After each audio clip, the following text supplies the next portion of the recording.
It's very easy working with the medical team here at Rush to facilitate these patients home. The case managers, the doctors, the medical rounds, we discuss these patients. Every patient is different and all their needs at home are different. So understanding an individual patient and their family support and needs in the community, we base that assessment in helping to find the best possible plan for these patients. Some patients who live at home may not be safe to go home right away. Some patients who live with family but they're never home may not be safe to go home. So assessing with the medical teams and working with their team approach and their transitional care model helps these patients get home safely and be treated at home and to stay home.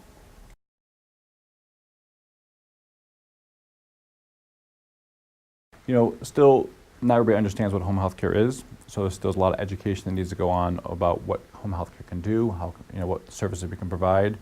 Some people have the antiquated view of your home health, you go in there, take the blood pressure, and you leave. And I think those days of home health care, I think it probably does occur, but that's not the focus anymore. Now it's really going in disease state management, education. If we need to start IV, we'll do the infusion in the home. Wound vac, wound care. And that's why the acuity of these patients for home health has increased quite a bit.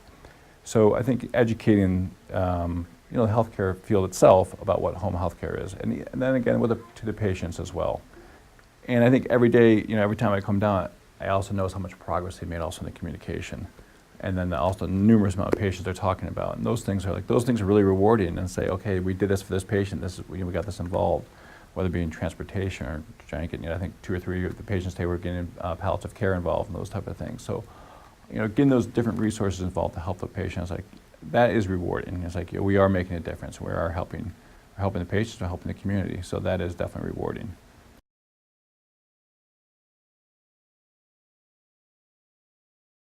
The Bridge program is about communication, and what it's doing is establishing a process to communicate.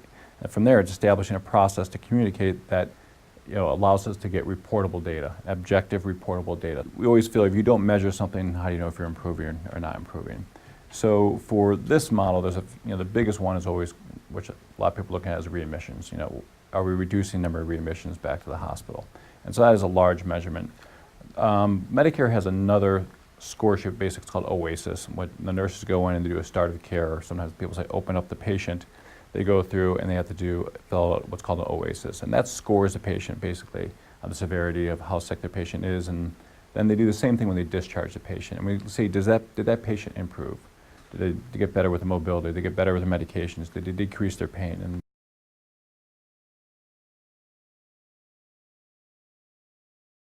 So it is an evidence-based transitions of care model.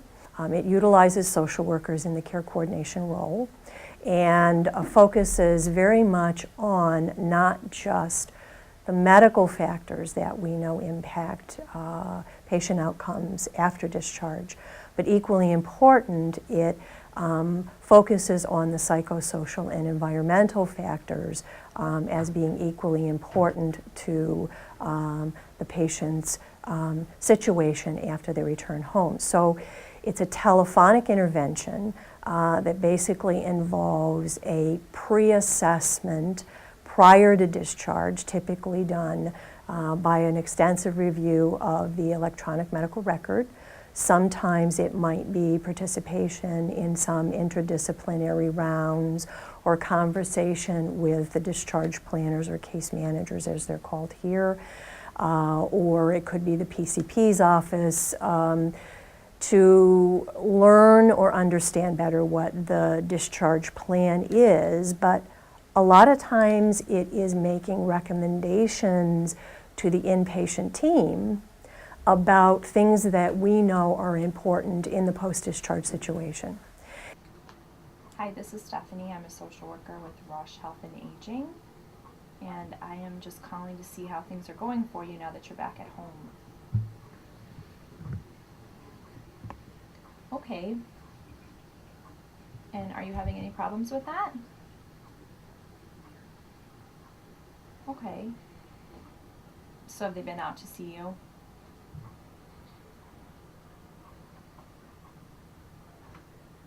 Great, okay.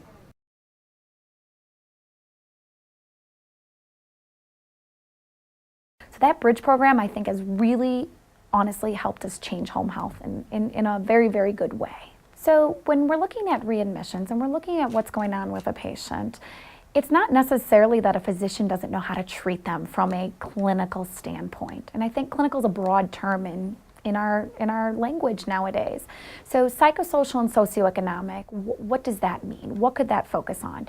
When a patient doesn't have the proper care for depression, for mental status changes, for transportation to the hospital to follow up with their physician, for looking at their medications, how are they going to get them? Why are they not taking them?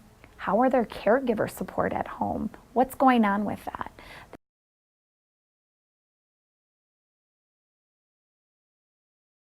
So timing is definitely the key. We always say that if you don't get in front of a patient prior to discharge, discharge usually starts at admission, you're going to be behind. Well, imagine a patient going without proper medications for 48 hours.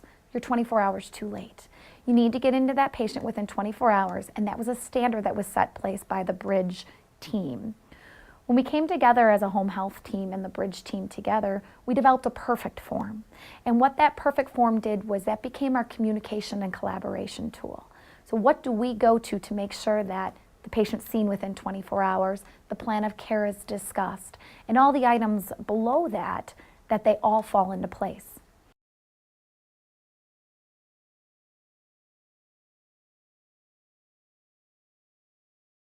Basically, there's just so many people behind the scenes that you don't know about. I've never knew there were any sort of people that worked in a Bridge team that helped identify high hospitalization rates and working with people really in the community. I always just seemed that it was, thought that it was agencies that do that.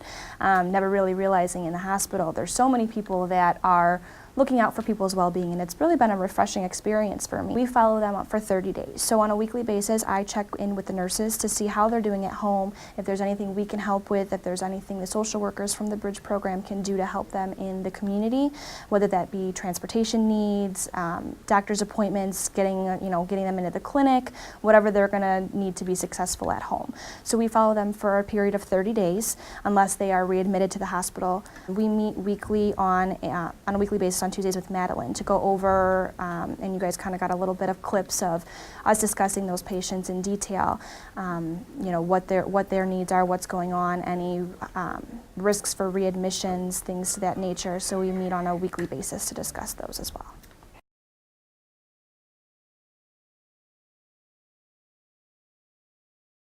This program is very valuable. It's very valuable in that patients do not have to readmit through emergency room. They have that communication.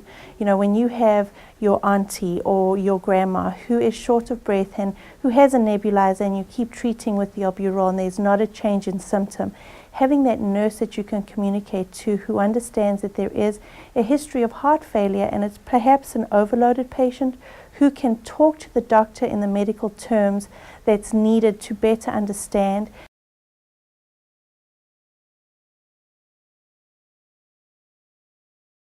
We forget that patients can't talk doctor language.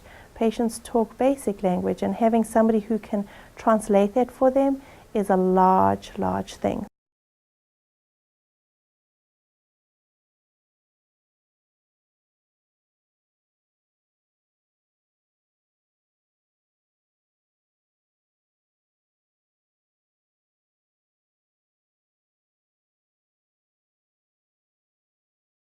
So we are providing home health care services for patients coming out of the University of Chicago like we are here at Rush University Medical Center. We have a couple different projects going on over at University of Chicago which are slightly different from Rush. One is called the Mobile Integration Healthcare Practice. And this was started by physician Dr. Beck.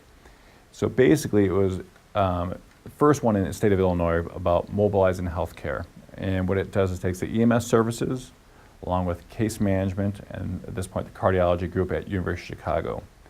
Now typically, when someone calls 911, the ambulance goes, picks up the patient, drops them off at the ER and gets them treated.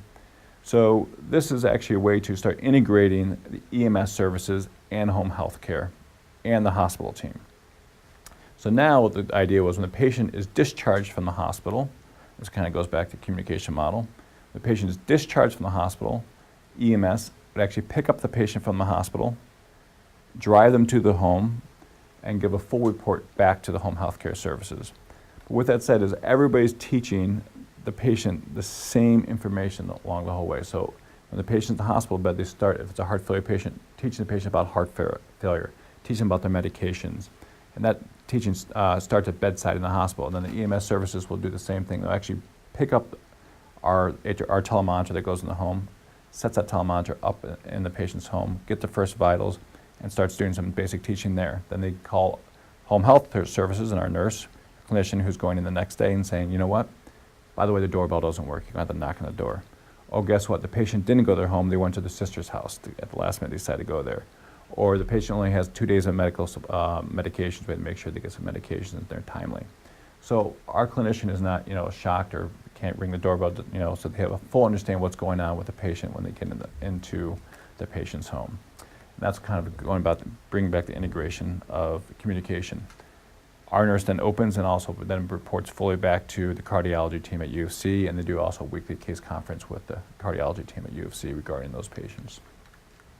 So that was what we call the mobile integration healthcare practice. And then the second one is with their emergency room.